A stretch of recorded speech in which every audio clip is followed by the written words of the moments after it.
So I've done it. This is what I've followed, the diagram. So you have the power from the battery going in, then it comes out to the grips, and then the black wire from the grips, you splice it, I'll show you in a sec, back to the battery but also to the 85.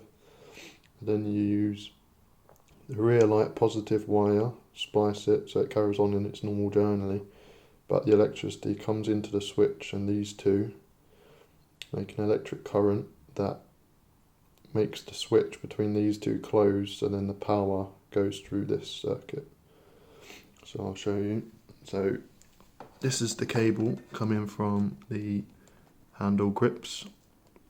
The black one is the negative from the grips, and this one here is the positive from the grips. This one's from the battery, I just put it through the sleeve. So positive from the grips goes round into 87. Let's have a close look at that. Into,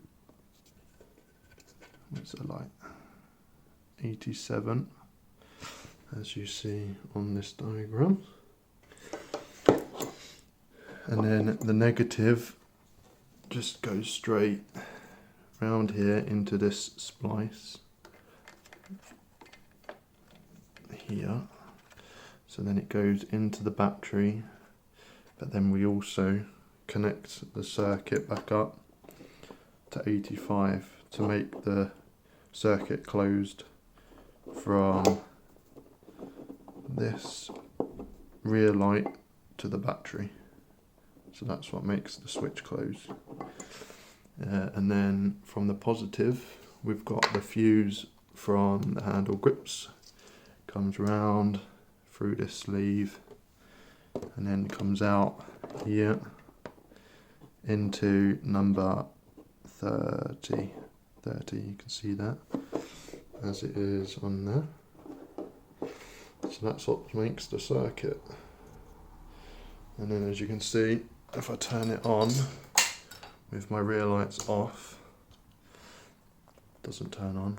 But also more clearly, it doesn't turn on when it's off. And then if I have my running or side lights on, it works. And then obviously I can put my main beam on as well. It works fine. And then when I turn it off, boom.